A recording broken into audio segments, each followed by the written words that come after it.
روس ورکړی دی که چېرته څوک زنا وکړي والعیاذ بالله د یو زنانه سره د دبور د طرف نه، نو یو خو دا سوال دی چې دا زنا شمارلی کېږي او دویمه دا چې آیا دا کفر دی؟ الجواب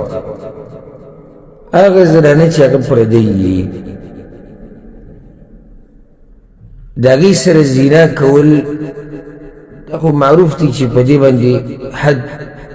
حد دی چې هغه په شریعت کې بیان شوی دی او په دې کې د علماو منځ کې اختلاف هم نشته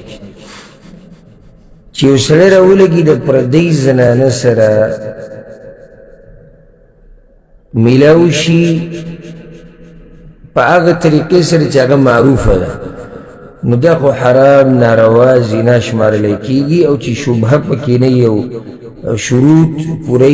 نو بیا په دې سړي باندې حد هم قایمېږي او په دې زنانه هم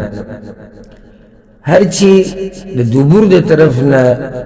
زنا کول دي دا هم زنا شمارلی کېږي، ځکه چې دې کوم دی د دې زنانه سره میلاویږي چې هغه زنانه د ده دپاره حرامه ده، نو دا هم زنا ده. که یو سړی د زنانه سره میلاویږي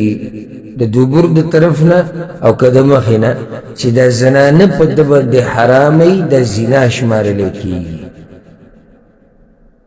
دا لازم نه ده چې زنا کې به دی چې یو سړی به د زنانه سره میلاویږي په هغه طریقې سره چې سړی خپلې ښځې سره میلاویږي یا په کومه طریقه چې الله اجازت ورکړی د خپلې ښځې سره د میلاویږي هله به دا زنا وي. نه، په هره طریقه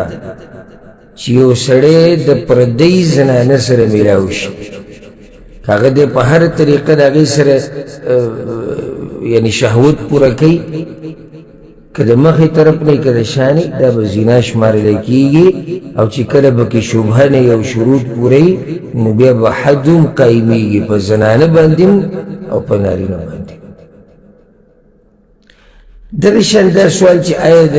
دبور د طرف نه کوروالی دا کفر دی یا زنا کفر دی؟ نه، کفر خو نه دی، د زنا مسله